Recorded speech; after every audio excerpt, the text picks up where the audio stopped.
Welcome back, everyone, to another edition of the Prove Me Wrong podcast. As always, I'm your host, Pete Lieb. I'm glad that you're here with me again tonight. It's a paranormal discussion again tonight. You know I like to have them regularly. It can't be all conspiracy theories and UFOs, right? I'm a big fan of the paranormal. I like to talk about it. And tonight my guest is Mr. Richard Estep, and we are going to discuss one of my favorite topics within the paranormal subject, haunted hospitals, haunted healthcare facilities. You may remember on a show I had previously with Dr. Lauren Belge, the show was primarily centered around near-death experiences, but we did spend the last portion of the show talking about her hospital and the experiences that she personally had there. It was one of the things that I really enjoyed the most, and so I wanted to kind of go on with that again tonight. Richard is with me tonight to discuss some of his research and books on the subject, including Haunted Healthcare, Haunted Healthcare 2, and the world's most haunted hospitals. He's done a lot of work on that. He has a ton of information on the topic. Who better to join me? Richard is an author, a paranormal investigator, and a self-proclaimed D-list TV personality. He has around 24 books currently that I've seen published in the paranormal, including the ones that I previously mentioned, and you just might have seen him on TV, on Haunted Case Files, Paranormal Investigators in the UK, Haunted Hospitals, and Paranormal 911. You can find out more about Richard on his books, and his books on his website, richardestep.net, E-S-T-E-P, richardestep.net, and you can find his books on amazon.com. So with that, I want to say welcome, Richard, to the show. I appreciate you joining me. Thanks, Pete, for inviting me along today. So you are a prolific paranormal author. I mean, you have a lot of books to your credit. Typically, paranormal researchers, authors, they've had a trigger experience that kind of points them in that direction. What kind of got you started in the field? Not that trigger experience, although you are correct. You do often see that. And I think that's true with a lot of enthusiasts in this field. I grew up, though, in a house that was said to be haunted by my grandparents. And that, from a very young age, started me off with a drive to learn more about the subject. And much like yourself, I find UFOs fascinating also. But I think it all stems from this one common branch of growing up in this supposedly haunted house. So supposedly, meaning you never saw anything there while you were there? Exactly. My grandparents and my aunts and uncles all had experiences to talk about in that house, and they were that World War II generation of, very hard-nosed, very down-to-earth, blue-collar people that had no reason to make this stuff up, and they all told similar stories about the apparition of an old woman that they'd encountered in the house. And so I just heard this stuff, and I was sleeping in the same room that this woman was supposed to appear in. And as a 6-year-old, 7-year-old kid, that stuff fascinates and terrifies you, I think, in equal measure. Right. And so I never did have an experience with her, and she was very protective from what I'd heard. And when my aunts and uncles grew up, moved out, had families of their own, it was almost like my work here is done, and she stopped showing up. But I always wondered. So in terms of your books, are all of your books case related, or are there nonfiction books as well? Did you say nonfiction books? Yeah. Do you also have, fiction books as well? I do a few novels purely for my own entertainment. I'm a big fan of the Napoleonic era, so I write about that kind of stuff. But primarily, I write about, case-based paranormal nonfiction. And the medical side of it is one of my favorite tangents to go off on. What got you started on the hospitals? How did you become in the healthcare? Are you a member of the healthcare now? Yeah, I'm a practicing paramedic and a clinical chief here in Colorado. And so for years, I was always the ghost guy before. I've been into this stuff for years. And when you talk to people about what you do, you talk to them about your hobbies, your passions. While my friends here in Denver, where I now live, are going to go see the Broncos at the weekend, I'm telling them that I'm going to go spend the weekend in some old rundown building that's supposed to be haunted. And the word, of course, got out, and incredibly, that wasn't career suicide for me. And I started to get stories, and nurses, doctors, PAs, other EMTs, they'd have a strange experience, and invariably someone that knew me would say, oh, you should see the ghost guy next time his ambulance comes in. He'd love to hear that story. He might be able to tell you something too. And it kind of snowballed, and I realized, a lot of healthcare providers have experiences that they just cannot explain. I know when I had the previous interview, it was very interesting to me how even, her book was regarding near-death experiences. And even then she was very guarded. She was a doctor and she was very guarded about what she would say and how far she would go with it. And she kind of gave me that impression that a lot of those healthcare professionals do not like to talk about it. They believe, but they won't tell you they believe. They feel it's kind of one of those things that I'm a doctor, I shouldn't believe in these type of things. I have all these, these credentials and this training. And maybe there is some level of career damage that's done as well if you start going around saying those kind of things. Did you find that to be the case? So I agree with you 100% when it comes to doctors. And to show them some sympathy, I can absolutely see how that would put some people off. But the truth is, these experiences do happen. What I used to hear regularly from physicians was this, a variant of this. They would say, "Oh, you're the ghost guy, huh? Well, I'm scientifically based. I have a rational view of the world. I don't believe in this kind of stuff. But this one time," and then they go on and tell me that usually they were training in some old, hospital or back on the East Coast or somewhere like that, or a few out of the West Coast, some historic old hospital. And they would go on and tell me this story that was just hair raising. And I'd say, how do you account for that? And these people that are so evidence driven, that are used to reading studies and formulating conclusions based on sound data would say, "Oh, it's just one of those things, or I don't think too much about it." And I would just, how do you explain this? Do you think it maybe is just such a conflict again between that scientific training, and they've been told that there is a cause and effect for everything and there is a rational reason for everything, so that when they see something that they can't rationally explain, they didn't find it in a textbook, it wasn't taught to them somewhere, that it's just such conflict with what they've been taught for all these years that they just can't keep it, they can't hold it. That's entirely possible, that their worldview is so scientifically driven. These things can't happen, therefore they don't happen. It's the logical fallacy there. But what interests me is that nurses, who are the backbone of every healthcare system, nurses are the NCOs of the healthcare world, the sergeants, right? They are the ones that really get things done. I love doctors, absolutely no disrespect to doctors, they're awesome. But any doctor will tell you that nurses are, the ones that get everything done. And they seem to have no such hesitation. They did not have any qualms about talking to me. Sometimes on the record, sometimes off. But they would, they're the ones that told me, we are used to seeing call lights go on in empty rooms when the patient has just died. We are the ones that see the doors opening themselves in the hospital ward at night, and we have to tell whoever it is to knock it off, and it does.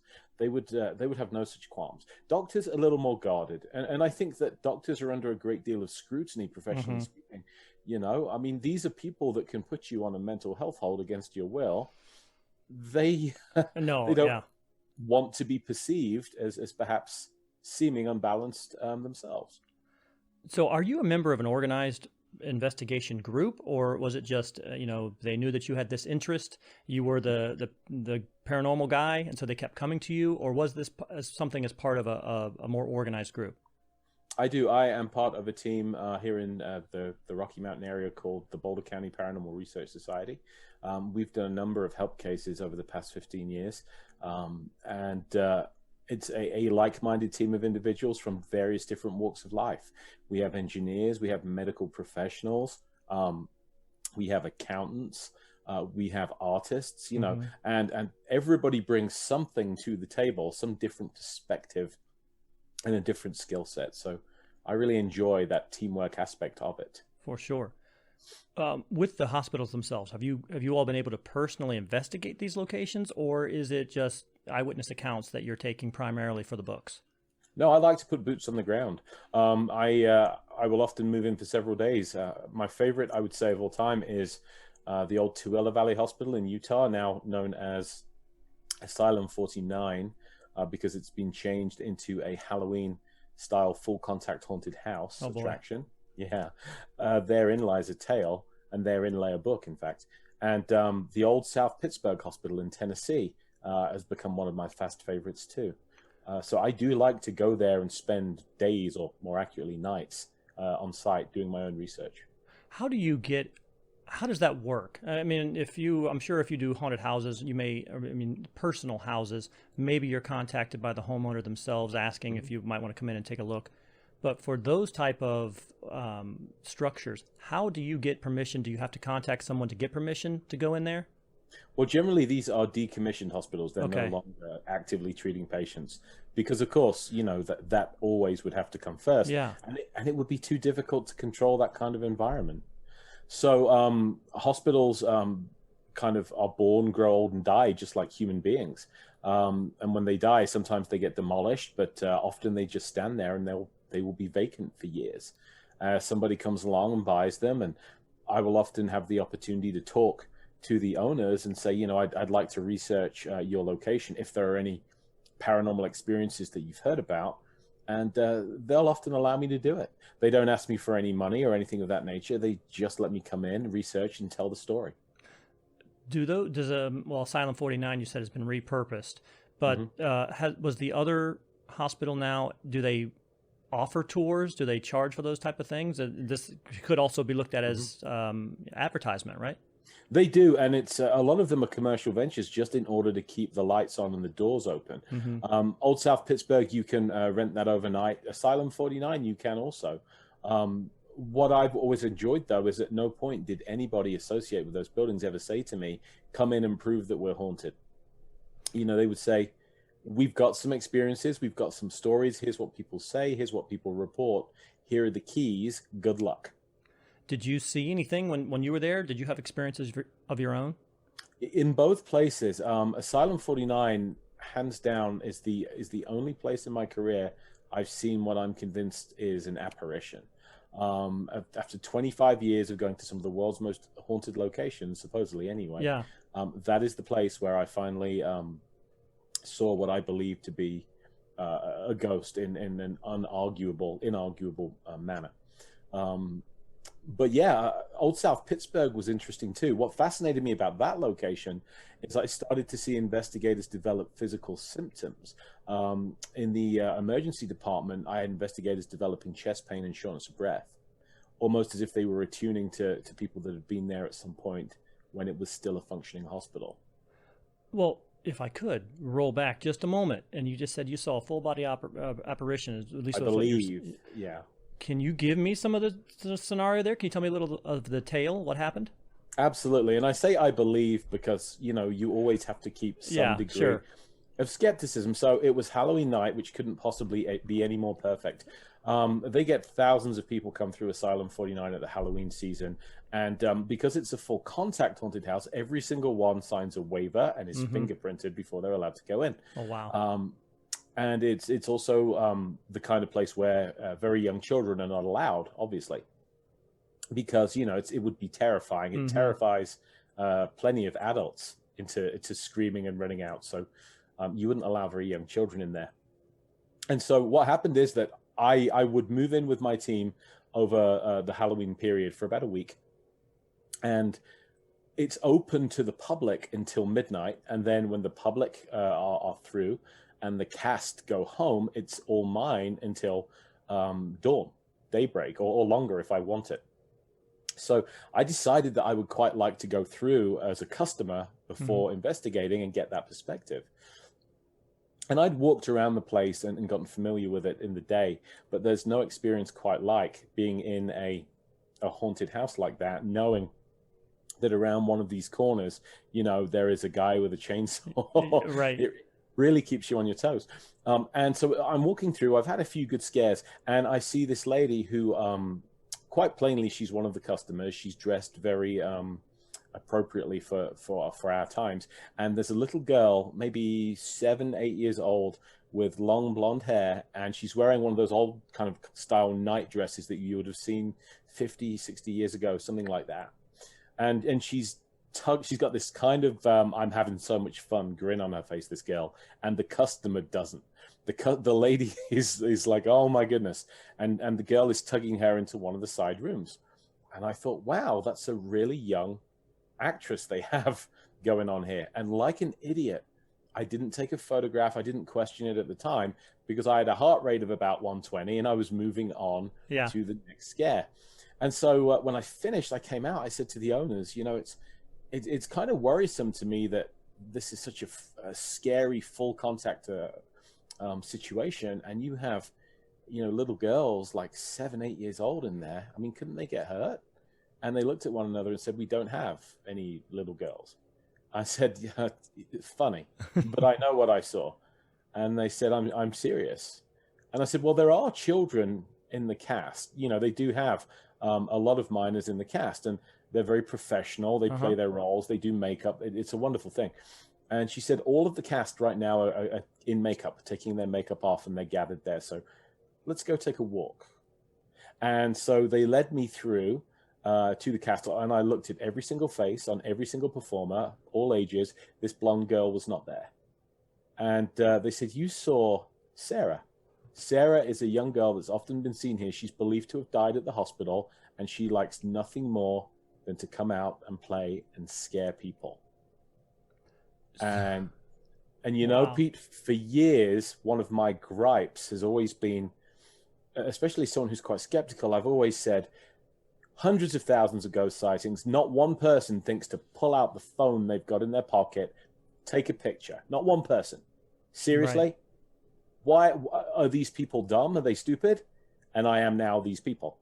Because it was so realistic, so clear. There was no point at which I even thought to pull out my phone and take a picture.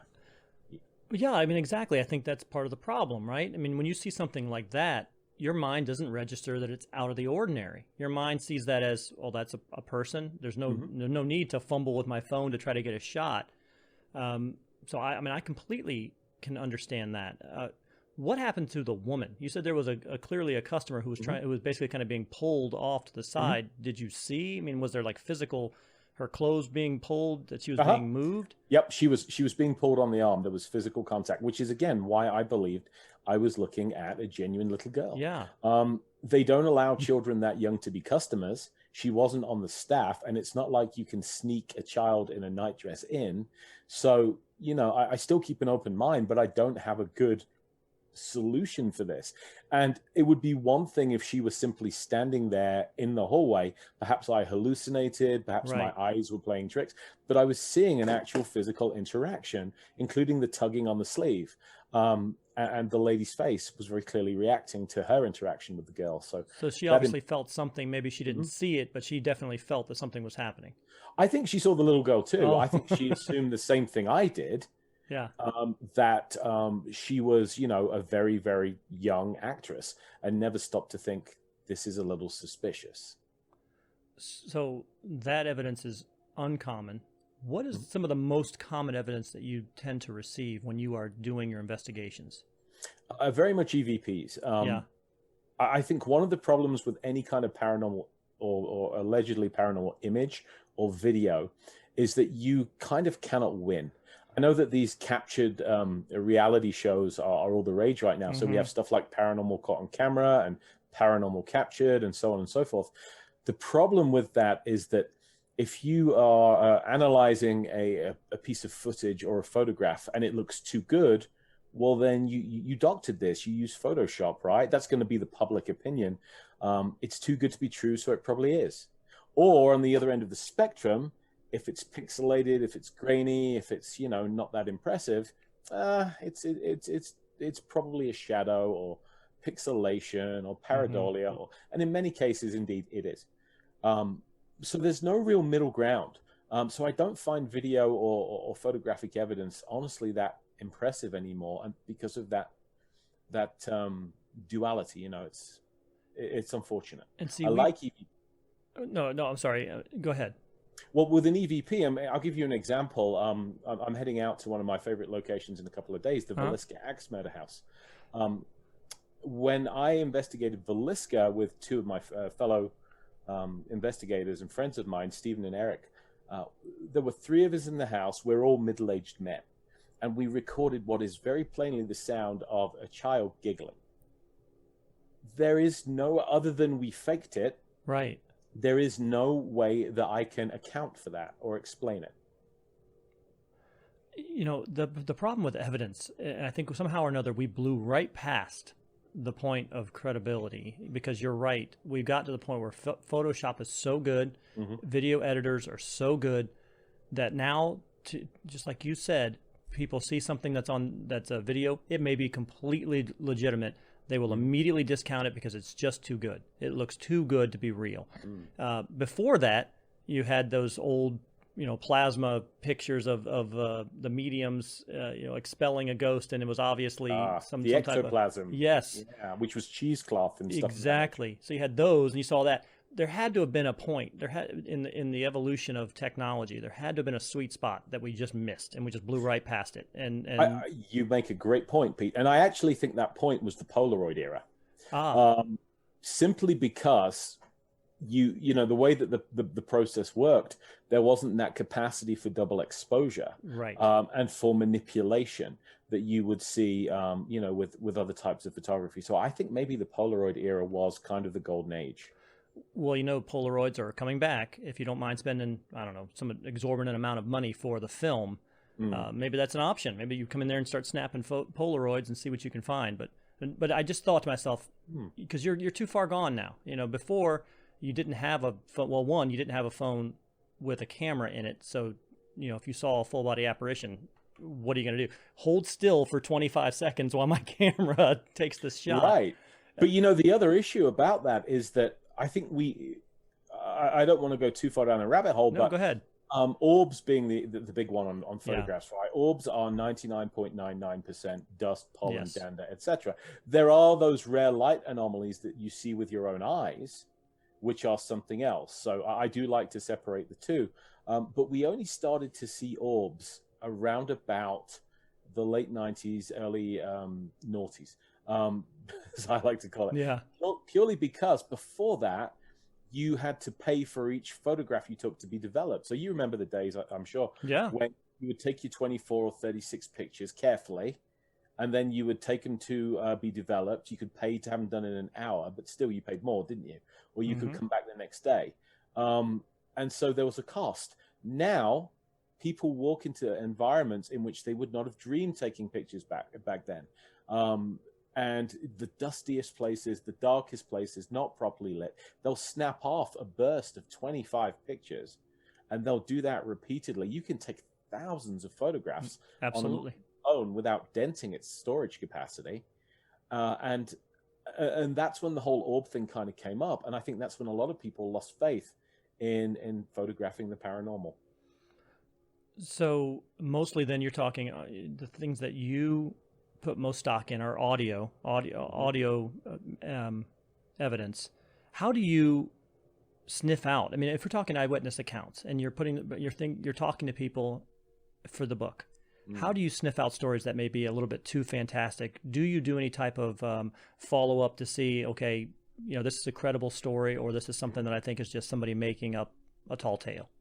Yeah, one of the first things I always look for is, as the police like to tell you, ask yourself, first of all, who benefits. And the truth of it is that if somebody's looking to get their name in print, or if somebody's looking to get the location that they own in print, there's an ulterior motive right there. It doesn't mean they're fraudulent. It means you have to seriously consider it, because there is a financial gain. Yeah.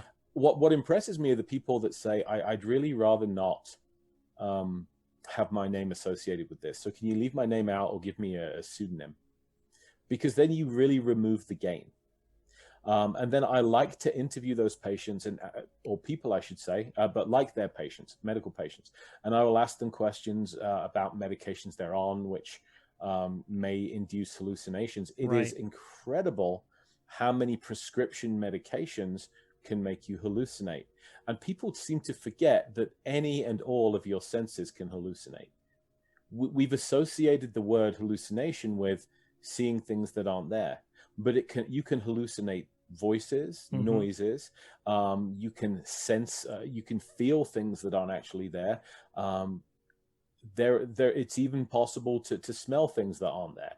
As we see with certain patients that are having a seizure, the aura that precedes a seizure can come either as a smell, a sight, a sound, or just a generalized feeling, depending on which part of the brain is seizing.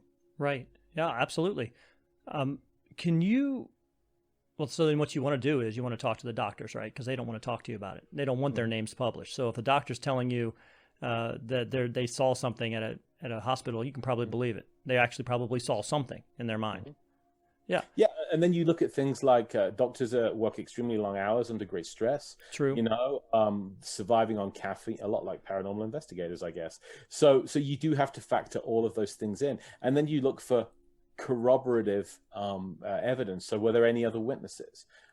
I really like it when several types of evidence dovetail with one another, when something may be measured, something may be physically affected, something may be seen, something may also be heard. And I also enjoy those cases in which knowledge is demonstrated that could not be obtained through normal means. So with the haunted healthcare 2, can you share a couple of the stories that were most impactful to you, or some things that you thought were the most interesting, or had those, several eyewitnesses that saw the same event? Well, probably the most impactful one is I built the first haunted healthcare book around the experience of a young man of my acquaintance. And so I always say that this is his book. His name was Kyle.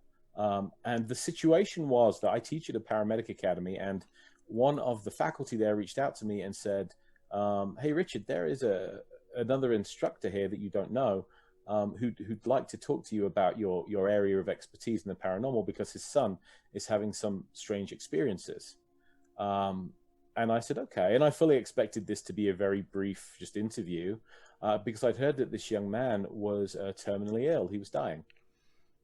And so there's no way I'm going to say no to that. But right. I'm thinking I'll drop by, I'll see him, I'll hang out with him, ask him a few questions, and think myself lucky when I leave. And I didn't realize that would become a lifelong, in his case, friendship that he and I would develop, because this young man, who was in his early 20s, had been fighting cancer, for the past 13 years, since his childhood. He'd been through a war. There's no two ways about it. And he'd beaten cancer twice. And now this was his third time. It had gotten into his lungs and it was entrenched. And the doctors had said, you will not survive this. And so he had grown up with a number of children at the hospital that had also had cancer, and they had passed. And all of his friends in that program had died except for Kyle. And he was starting to see them come into his room at night, and he felt that they were watching over him and being very protective. And now I'm in a terrible position, because if I debunk this, right, I've just quashed the hopeful experiences of a cancer patient. There's no way I can do that, skeptic or not. But what I loved was that he'd actually tried to analyze these experiences himself. So he'd said, the first thing I thought about was the medications, because you have quite a few medications when you're in his situation. And he just transitioned over away from chemotherapy and onto palliative care. He had pain medications as he needed them, but not daily. He would keep them for when things got bad. So he said, the first thing I did was I noted my experiences when I stopped all of the medications, and I still had them. I'm like, well, that's kind of impressive. Mm-hmm. And he said, well, then I'd ask myself, am I daydreaming, or am I falling asleep and dreaming this? So I made sure that I would track my sleep using an app and my Fitbit. I was awake. Here's my heart rate. Here's what my body was doing at the time. I mean, he'd done a lot of the legwork for me. And I finally realized his mom is a nurse and his dad is a paramedic. So with that pedigree, right, and he continued to have these experiences, and they intensified. And one night, he described 2 7-foot-tall glowing figures that came into his room. They glided. They didn't walk. And one of them came to the side of his bed, and he was in a great deal of pain because the cancer had gotten into the bones of his face. And he said that this figure touched him on the face, and the pain instantly went away, and it stayed away. So it had a real analgesic effect. He'd been in excruciating pain until this experience. And the figure said to him, Kyle, the third time will be the last time. And he took that to mean that his third bout with cancer would be his final battle with cancer. And so it turned out to be. And I just loved the fact that he was so open to this. And I really wanted to share Kyle's story with the world, not just the paranormal aspects of it, but I drove home from his house that first night with just tears streaming down my face. You know, you think you've had a bad day at work, and then you meet somebody like him. Right. And you realize you have literally no problems, nothing. You know, I was grumbling about my job, and he's saying, I wish I had a job. I wish I could leave the house. He couldn't even leave his bedroom. And he really changed the way I looked at life. And he taught me so much by the way that he faced death. And ultimately he died on a Saturday morning. But he and I had been friends then for 18 months, and we would check in regularly. We would hang out. And his paranormal experiences continued right up until the end. And we were never able to satisfactorily explain them. Do you think that, you know, this might just be a personal opinion, do you feel that people in that position who are terminally ill or ill, that they're just, the fact that they are in that state, they're kind of very close to the veil between being alive and passing on, do you think that that might be some of the reason that they're seeing these things? Because it's such a fine line. It really is a fine line between you're living or you're not living. I've always kind of felt like that is part of the reason that they are more susceptible. They're more sensitive. They see these things because they are closer to it than we are. What do you think about that? Well, I talked to a lot of healthcare providers over the years and while I researched these books, and perhaps the most fascinating to me are those that are in end-of-life care, the palliative professionals. I mean, these are just angels of human beings, you know. To do that job is just so, it's a sacred thing. And so many of them have stories that are of a paranormal nature. And they will describe patients that have been diagnosed with, say, severe dementia, unaware of where they are, what's going on, what day of the week it is. Some don't even know their own name. And then as the end approached, they would begin to have conversations with people that weren't there. And the conversations would be perfectly lucid, completely rational, you know. And they would talk to me about, these nurses would say, it was as though I was seeing one half of a phone conversation, but it made complete sense. It was very detailed. And then very shortly afterwards, within minutes, within hours, certainly, the patient would pass. And that's a phenomenon that many, many end-of-life practitioners report. And some have seen stranger things. Some have told me that they've experienced lights rising up from a recently deceased body, almost as if some kind of energy is leaving it. Others have said that they've heard footsteps, disembodied footsteps around a recently deceased person. And the team that took care of my own mother when she was dying of cancer in the UK told me that she would have quite involved conversations with dead relatives that, again, made complete sense. And at that point, the cancer had metastasized to my mom's brain. And so she was not quite herself. Her memory was gone, her faculties were gone, but she would have these very lucid conversations. And it's not all that unusual. Do you consider yourself to be spiritual? I mean, I'm assuming you're not sensitive in the traditional psychic sensitive sense. I know a lot of the people who are paranormal investigators are also, they consider themselves sensitive as well. Are you spiritual at all? I mean, do you feel like, you know, that this is kind of the transition to an afterlife, to a heaven, as it were, or is it something that, you know, we create energy while we're living, that energy transitions somewhere else once we pass? What are your thoughts on that?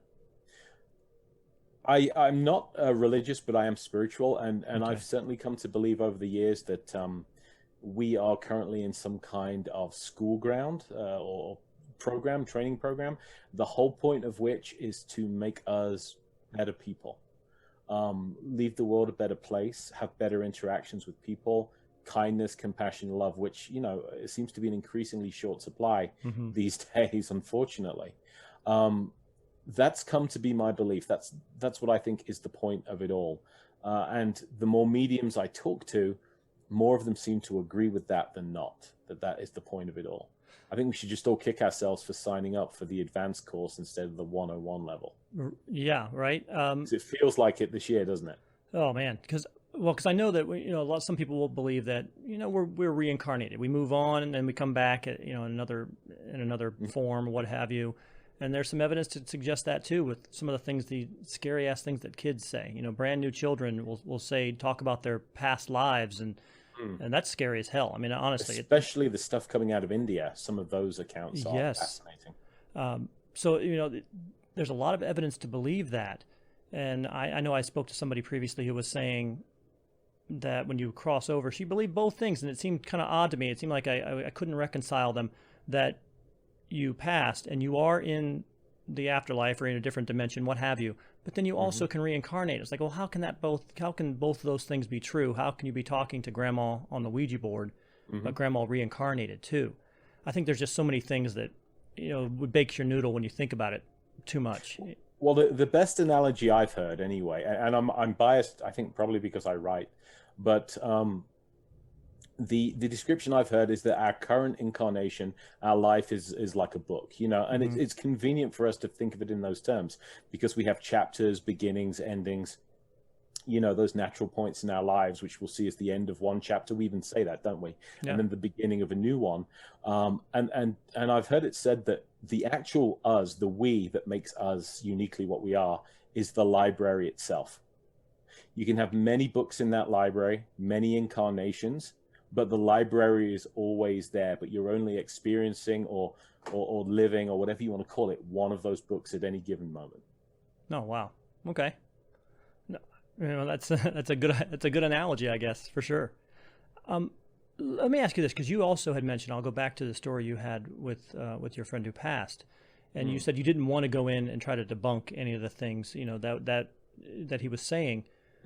But when you're going to a typical investigation, what are the purpose of those investigations? Meaning, are you conducting that investigation? Are you trying to simultaneously prove alternate realities or alternate reasons for the evidence that's occurring, and at the same time trying to maybe prove that something paranormal is really occurring? Are you trying to do both? Is there something you're focusing on? Well, it's important to remember that 90%, if not more, of paranormal claims have a perfectly rational cause, right, if you look for it. So generally we go in to find an explanation, and Occam's razor tells us that generally the simpler explanation is the true one. So I spent 15 years in the fire service here in the US, and so I learned a lot about building construction, the way that air moves through buildings, the way buildings change at different temperatures, different floors, the way materials expand and contract, the way you measure the gradient of a floor even, those kind of things, the effects that air currents will have. Firefighters study construction because it's usually the building that kills you, or more accurately, the way the building reacts to the fire. So we're great students of that. And so I look at the building it occurs in as a totality, and then I look at the experience of the individual, the claim itself. Was it something that was seen? And if so, by how many people? Was it a strange feeling? And we start looking for explanations. I actually treat it, this is my bias, I suppose. I look at what these symptoms suggest to me. It's a very similar process to the one I use as part of my profession. So and to follow up on that, I've done a couple of, amateur investigations myself. I went to a place called the Marshall House in Savannah. I live in St. Augustine, Florida, so Savannah, Georgia is a couple hours north of me. That lighthouse has been on my bucket list forever. We went to the lighthouse. We actually did a little paranormal investigation of our own in the lighthouse. Well, in the lightkeeper's house especially is where we found some things that we thought were pretty interesting. There was one room in particular where it definitely felt like and seemed like we got direct answers to our questions on our EMF detector. We had our own EMF detector. It wasn't one that you could rent one, there's some cheap thing that they give you as part of the tour. We brought our own gear in there, and we did get some definite yes/no answers there. But we also went to the Marshall House in Savannah, and just to kind of give you an idea of, you were talking about the slope of the floor. That place has a long history of being haunted, and you walk in there and you look down the hallway and it looks haunted because the floors are sloped, and and the walls aren't the same height, and you can see how badly the building has shifted because even the doors don't fit properly in the jamb. If the room doors, You'll see Right. you'll see an opening on the top of the door where the door dropped and the door jamb stayed up there. So it's so discombobulating, walking, and you're kind of leaning to the left as you walk because the floor is sloping that way. So I can completely understand people getting a weird feeling just being there and associating that incorrectly to paranormal activity. Well, and there's a bias. You mentioned it yourself that it looked haunted. It's a very Yes. interesting phrase. I've thought to myself in several places, if this place isn't haunted, it should be. Absolutely. Or probably some variation of they shoot scary movies in places like this. And of course, it starts you off down a road of wanting to interpret things as being paranormal just because it's a good fit for your environment. The Fairfield Inn in Gettysburg is a location just like the one you described, with a very similar structure. And I had one of the supposedly haunted bedrooms there, and I walked in, and one of the cabinet doors popped open right in front of me. I was amazed; it came all the way open. I was blown away, and so I made a note of it and tried to debunk it. And then I realized that when I trod, my foot went on a specific spot on the floor. It hit that floorboard just right to send a vibration through and open the cabinet door. I was able to replicate it. Now, at first glance, if I hadn't done any more digging, that would have been amazing. Absolutely. There'd been some great evidence. Well, at that same place, the Marshall House, we were there twice. And the first time we were there, we were doing an EVP session. And we were just laying on the bed, talking into the room, asking questions of the room. And we did it for maybe 20 minutes. And I think there was one point, we played it back later, and there was one point, and I kind of had the microphone held out arm's length. And so there was at a point in the questioning where I think it said something like, do you realize that you've passed on? Do you live here? Do you think you're alive? And I can't remember honestly because it was a couple of years back, but I think it was, do you think that you're alive? And it was very clearly, yes. And it was very close to my hand. It was very close to where the microphone was because it was closer than my voice was to the microphone. And it's like, well, we were not expecting that at all. Right. I actually thought that my wife had said it because it was a female voice, and she said, well, no, I'm even farther away from the microphone than you were. Why would I have heard that? And then at the same place, the second time we went there last year, we stayed in another room on the floor that's supposed to be the most haunted. And my wife told me, I left the recorder on all night and just kind of took the sounds of the room all night long. And my wife told me when we woke up that, wow, the housekeepers they come early. They about 4 o'clock, 4:30. Our door opened for the housekeeper. And I said, there's no way a housekeeper is coming to clean your room at 4 o'clock, 4:30 in the morning. It didn't happen. I was very adamant about that. She goes, I know, I heard it, and then I saw the light from the hallway. And so then I went over and I walked her over and I showed her that the door had, those little latches that go like that, and they latch over the knob. So there's no way the door could have opened, even if it wanted to. Right. Sure enough, I went through and listened to all 7 hours of that audio. There was a point at about 4:30, if you kind of trace back the time, you heard that damn door click, and you heard, because it was an electric lock. You had to use the card to lock it. And so it made that click when the lock came off, and you heard it. And she goes, that's what I heard. That's when I saw the light. Yeah, I'm telling you it happened. And so we kind of had some corroborating evidence there. We were all asleep. It was 4:30 in the morning. So you had eyewitness, you had audio as well. So that's important. They dovetail together. They Absolutely. It interested me that you said you were talking about asking them, do you know that you're dead and so forth. I think we're all kind of guilty of this, but we all assume that exactly, yeah, we're speaking to the dead, and I don't think it's necessarily that simple. I've been prepping for my return to the Villisca Axemed house this week because I'm working on that book at the moment, and I talked to a friend of mine, Brad Kling, of Everyday Paranormal. You might know him from Ghost Lab on TV, and Brad told me a fascinating story. If you ever watched Brad on Ghost Lab, he would use one of those real-time EVP recorders, the ones that allow you to listen at the same time that you're. So every time he would hear something he thought was an EVP or possible EVP on that show, he would go, mark it. He's a big Texan kind of booming guy. And he told me that a while after they had shot Ghost Lab in that house, this would be a few years after, another paranormal team recorded an EVP in the Villisca Axe Murder House, and it was a gruff man's voice saying, "Mark it." Now, Brad's not dead, obviously. Yeah. At least the last time I checked. Let's hope not. But obviously, that's not what that is, right? So is that a time slip thing? Is that some kind of just audio imprint on the environment in a paranormal way? Phantasms of the living are documented and going back to the end of the 19th century. They're very well documented. So I think this whole phenomenon there's more to it than spirits of the dead. I think there's something else involved. Well, and because there's also these, schools. I totally can understand why a hospital would be haunted. There's a ton of trauma there, a lot of pain there, a lot of emotion there. Mm-hmm.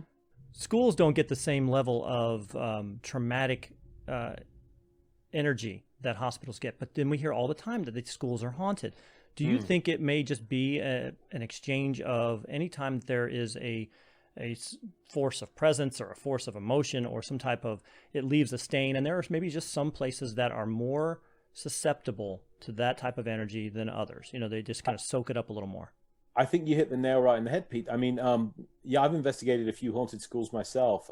Farrar Elementary in Iowa, I wrote a book about that, Haunting at Farrar, with E. Benson, my co-author. Yeah. And that's and yet we looked at the history of the place. There is no death or tragedy associated with the school. However, there's that old saying, school days are the happiest days of your life.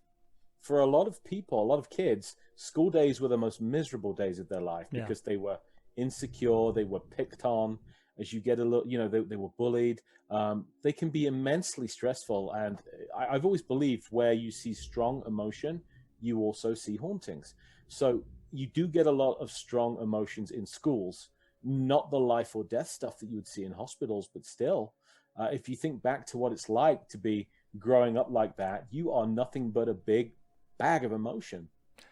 No doubt. And especially with, I have a daughter, and when my daughter was young, my daughter would walk the house without her body. I mean, there was, as a parent, I don't know if you have children or not, but as a parent, when your child walks into the room, right? And so you can feel it. You can feel their energy there. And there was more than one occasion where I knew for sure my daughter had entered the room and she was standing next to me in bed. I felt her very distinct energy. And I looked over and she wasn't there. And my wife had the same exact experiences. And it's and a lot of times they also talk about poltergeist activity and things like that are actually maybe triggered by pubescent young ladies who are kind of going through all those hormones, all those emotions going on, and they can physically manifest those into those poltergeist activity. So I absolutely agree with you. Young boys also. Yeah, absolutely. It makes me wonder, however did you manage to ground your daughter when you had to? Yeah. Well, I mean, this was years, Richard. This was years that she would travel like this. And, we would feel her at night, and we even asked her about it, and she's like, yeah, she's dreaming. She would always have the same kind of dream where she was somewhere else, but she was also someone else. So it wasn't. How cool is that? Right. But did that stop as she grew into adulthood? Yeah, it did stop. It probably went from 7 to maybe 10, and then at that point we stopped feeling it. But I mean, I broke my nose at one point, and I snored terribly at night. So my wife didn't even sleep in the same room because I snored so badly. So we had corroborating evidence again from 2 different rooms in the house. And 2 different people. And we kind of compared notes later. So if we're talking about energy, I have just maybe 2 more questions. Do you feel that it's the structure itself that's haunted, or is it the ground that's haunted? If I knocked down, Asylum 49 and got rid of that structure completely, and we built something different, or we get rid of the Fairfield Inn and I build a Holiday Inn, would that Holiday Inn still be haunted in your opinion, or was it the walls that are holding this energy in? That's a great question, because there are plenty of instances in which a building was demolished and a new building was built on its site, and you get claims of hauntings. So it implies that it's the location and not the actual structure. But then you also get accounts of things being taken out of the structure and activity following them, Generally 3 types of a haunting I found: haunted places, haunted people, haunted objects. So you can find activity attached to any or any combination of those three things. The thing that I've never understood is that if you take that step one step further, the Earth travels through space. So any energies that are imprinted, we're never in exactly the same location, as we were this time last year, correct? Right. There are always variations. So there has to be something related to the environment, to our local environment, that that this stuff imprints on. Some type of energy. And I know there is the stone tape theory, and there are all kinds of theories out there to explain it, or many of which are interesting, but none are definitive at this point. So my last question for you tonight is, as a veteran investigator and researcher, what would you say to the skeptic out there who would scoff at the paranormal, and what would you say to them, and to those that would believe in it? I mean, is there something that you can say to those individuals, or how do you approach it when somebody comes up to you and says, that's a bunch of hooey, I don't get what you're doing here, what's the purpose? In reality, I shake their hand and talk about the weather. Yeah. Because I stopped caring, honestly, about trying to convince people. I used to be all about that. I used to be very driven to try and gather evidence. And the truth is, we all set our own threshold for evidence. We're all willing to believe or not believe based upon a certain set of criteria that are unique to us. When it comes to skeptics, I've seen a couple of skeptics that have actually taken me up on the offer to come and join me in the field. And I have far more respect for somebody that will do that, right, and actually try it out, than be an armchair expert, But what I tell people is that we have many hundreds of years of documented ghost sightings, paranormal reports. You can debunk, let's just pick a number out of thin air, you can debunk 99% of those. If just one of them is genuine, just one, then our understanding of the way in which the universe works is incomplete, as we know it must be. Mm-hmm. So you gain nothing by saying this is hooey, it doesn't happen. You can say, and I'm very happy to get behind this statement, a lot of this is hooey. A lot of this is wishful thinking. It's lazy failure to apply critical thinking or things of that nature. But there is this core of activity that is difficult, if not impossible, to explain with our current understanding of science, with our current frame of reference. But there is also enough science out there that would lead you to believe that it's possible. Also, there's enough science out there with regards to energy transfers and even quantum physics now. They're talking about parallel universes, and who's to say that what we do here stays here and then we move on to a different universe itself, and it's just an energy transfer. That's a great point. Yeah. You make a great point, Pete. And also, I mean, if you think about it in those terms as well, we have always believed. Well, let me put it another way. Philosophically speaking, the one thing that I've come to believe about human beings after spending 25 years researching this kind of stuff, the more certain somebody is that they have the answer, that they have the solution, whether they think they've explained it all as being a bunch of bunk, or whether they subscribe to a specific belief system, the less reasonable and open-minded I find them to be. I like the people that say, I don't know. Right. Here's what I think, but I don't know. It's confusing. It's challenging. It's scary sometimes, and it's fascinating. And ultimately, we're all fumbling around in the dark trying to explain these strange things that people tell us are happening. It's a level playing field in many ways. If you have a high level, you have somebody who's, let's say, a PhD in physics. That person, of course, runs rings around the rest of us when they tell us why, under the current laws of physics, this stuff should not be able to happen. But you don't have to look too far into the history of science to see times when we were told the sound barrier cannot be broken. Right. It's an absolute immutable truth. We cannot travel faster than sound. And then Chuck Yeager proved them wrong over the space of about a minute in the X1. And so I always like to ask myself, when people 100 years, 200 years, 500 years from now, when they're discussing stuff like this, they'll probably be laughing at most of our theories that we believe this stuff because we'll be, you know, pretty primitive to them. But at the same time, they'll be talking about how we claim certain things were impossible, which to them are in their kids' high school textbooks. No, absolutely. I truly believe that once the more scientific we become, the closer we do get to having these answers. And I do think that we may just have been technologically not in a position to prove it yet. And you know, as they're building quantum computers, which are somehow showing that there are infinite number of alternate realities, then that even starts to question, what is really a ghost? Is it really a ghost, or is it just a little thin spot in the veil between our reality and another reality, which is ongoing? Maybe we're seeing someone else. Have you ever seen that movie, The Others? You know, with Nicole Kidman. I always look at it that way. But yeah, exactly. And let's not spoil the ending for people that haven't seen it. It's right. movie. So, but I always like to talk about X-rays. The X-ray has been part of nature forever. It's one of those properties that, you know, the X-ray has existed long before we have. But the ability to actually harness that and use it to image the human body is relatively new. If we were somehow able, just as a thought experiment, to go back 200 years in time or 250 years and show a doctor, the finest doctor on earth, in, let's say, the year 1750, if we were able to show that physician an X-ray machine, to him, that's witchcraft. Yes. You would be burned at the stake. They would have killed you. Exactly. To us, that's an everyday procedure. So, and again, we just lacked the ability to harness the X-ray until our scientific frame of reference reached that level. It fascinates me to think of, what are the things we investigate today, EVPs, apparitions, that will be just commonplace and mundane in another 250 years. It's what drives me crazy.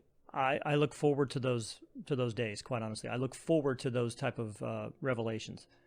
Thank you so much, Richard, for joining me tonight. I really appreciate it. Really appreciate your time.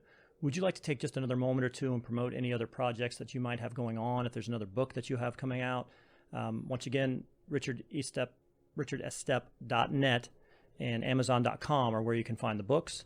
But is there something else that you're currently working on?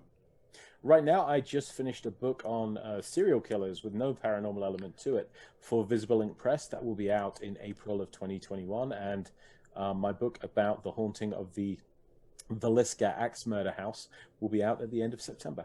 All right. Well, serial killers is another one of my pet projects. So maybe you'll come back on and talk to me about that one as well. Let's do that. Absolutely. So I appreciate it. Thank you very much. Have a great afternoon, and we'll talk to you again soon. Thank you. Thanks, Pete. So once again, that was Mr. Richard Estep.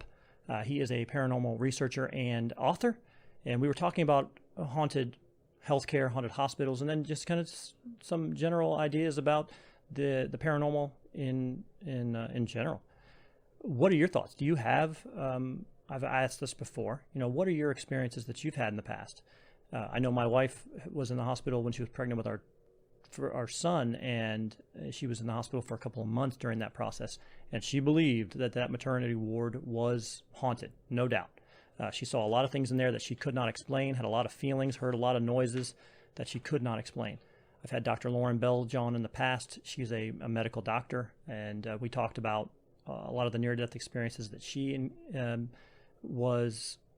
that she experienced herself, and also talked about some of the paranormal experiences that her hospital has had that she's also been a part of. So they're definitely there. Have you had those experiences yourself? You can contact us on our Gmail account. It's provemewrongcast@gmail.com. Drop us a line. Tell us your story. If it's a good story, we'll read it. We'll read it online. We've done it in the past. I love those kind of stories. It excites me when I hear somebody's ghost story. You can also drop us a line on Facebook or Instagram. It's Prove Me Wrong. That's the name of the program. If you're just looking for the podcast itself, you can find us on Spotify, Tunein Radio, SoundCloud, Anchor, really any podcast app that you find podcasts, you can find the Prove Me Wrong podcast. Like and subscribe to the show, and you will be notified when the next episode is available, and you can be the first one on your block to listen and get up to speed. we publish a show every week, just like this one. So, like and subscribe. We're also on YouTube. You can see the banner right here on the bottom of the YouTube page. Like and subscribe to our YouTube channel. And once again, you'll be notified when a new episode releases, and you can be the first to watch. We try to have a video component as well as audio, so you could watch my interview with Mr. Richard Estep and what we talked about tonight. Before we go, the Prove Me Wrong podcast tonight is brought to you by Java Remix. Java Remix is a perfect blend of 100% organic Arabica coffee infused with nano-emulsified CBD. Start your day off on the right foot with a great tasting cup of coffee with all the demonstrated benefits of pure CBD. Java Remix offers traditional ground coffee as well as single-serve K-cups in both regular and decaf. And if you aren't a coffee person, Java Remix also offers CBD-infused teas and beauty products like bath bombs and body scrubs. As an added benefit for our Prove Me Wrong listeners, if you go online right now, javaremix.com, and enter the promo code Prove Me Wrong, you'll get an additional 20% discount off of your entire shopping experience. Java Remix also offers free shipping on all orders over $40, so you have literally no reason not to try it out. Once again, that's javaremix.com, promo code Prove Me Wrong.